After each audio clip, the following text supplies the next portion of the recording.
Ayun, magandang araw po. Mapayapang Lunes po sa ating lahat, no? Ang ating pong video ngayon ay i-update ko po kayo sa mga bagong stock na big bike ng Bodge Tarlac po, no? Ang Bodge Tarlac po, ulitin natin, ay makikita po siya along MacArthur Highway, San Sebastian Gate 2, Tarlac City. Yan. So kung galing po kayo ng norte, lampas po siya ng SM Tarlac.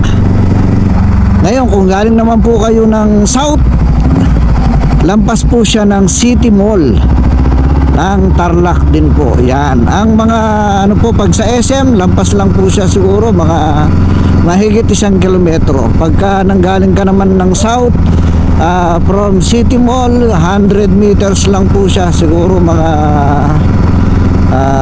2 to 300 meters po. Ganun lang siya kalayo. Parehas po niyang kahanay, no? Ang SM Tarlac, kahanay din niya ang City Mall Tarlac, kahanay din po niya ang Bodge Tarlac. Yan ang update po sa mga big bike ng ating Bodge Tarlac, no? Kompleto po ang hanay ng model na meron ng big bike ang Bodge Tarlac, no? Simulan po natin sa pinakamalaking cc ay ang DS900X po, no? Available po ang kulay blue at saka po yung kulay green. Yan. Yung pong black natin, huwag kayong mag-alala, yung Black Knight po ng 900, no? Yung Black Knight ng 900, parating po siya within this week. Kaya wala po kayong iintindihin kung ang prepared nyo is Black Knight na DSX 900. Tapos meron din po tayong DSX 525. Yan, sa DSX 525 po natin, kumpleto po tayo ng kulay. Tatlo po kasi ang variants niyan, ang color variants niya. Meron po tayong gray, tapos meron po tayong blue, at meron din po tayong version ng 525 na Black Knight. Yan. Kaya kumpleto po ang ating DSX 525, no? Ang susunod po, meron po din tayong CU 525. Kung hindi po kayo familiar dun sa CU 525, yun po yung cruiser bike na big bike ng Bodge Tarlac.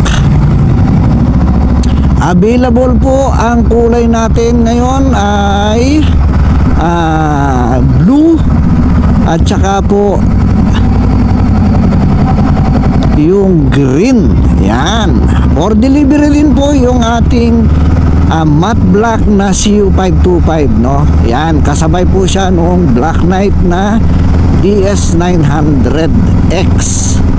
Yan.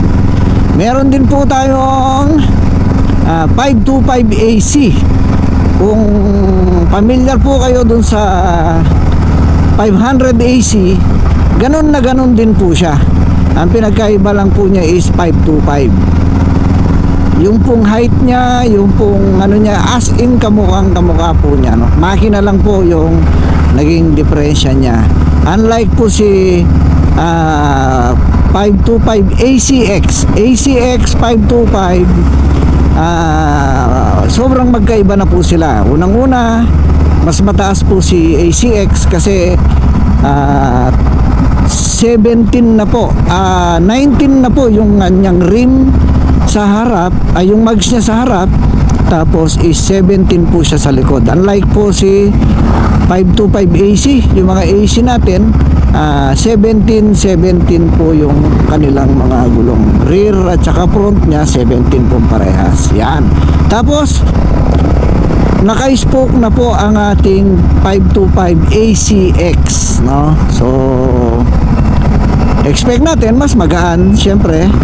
Tapos yung pong muffler niya is intended na po siya for kahit papaano for off-road, kasi yung pong gulong niya is dual sport. So yun po yung mga advantage po ni 525 ACX. Kaya lang ang height po nito is para kang naka-adventure, kasing taas po siya ng ating adventure na DSX 525. Yan po yung medyo kasit height po niya, since parehas po yung gulong nila na 1917. Ayun.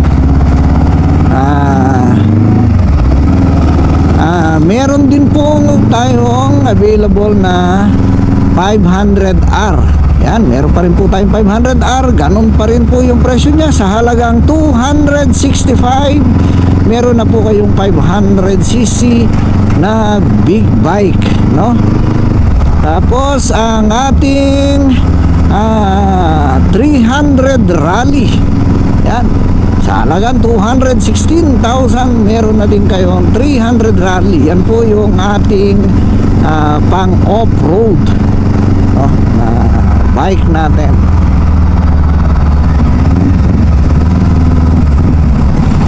Siyempre sa scooter, ang nakaline up po natin is sa ngayon, ang available po sa atin ay yung GT SR150 GT. Yan. Sa halagang 125k po, meron ka ng 150cc na scooter na puno po ng features, no? Yan, kaya underpriced po talaga yung mga motor natin, no? So yung CU525 po is 356, all in na po yan, no? Kasama na po yung 3 taon na rehistro. Ang ating DSX 525 Black Knight is 436 po, all in na po yan. Ang ating base model na DSX 525 ay 386.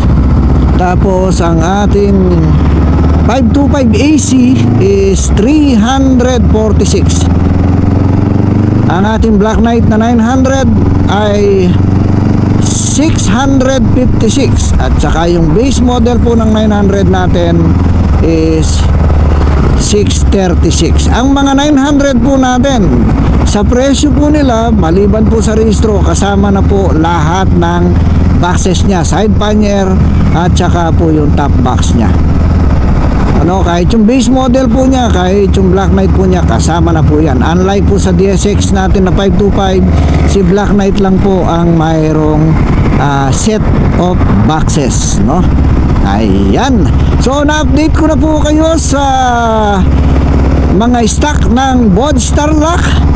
Maraming salamat po sa pagsama sa akin. Maraming salamat po sa patuloy niyong pagsuporta. Hanggang sa muli po, salamat.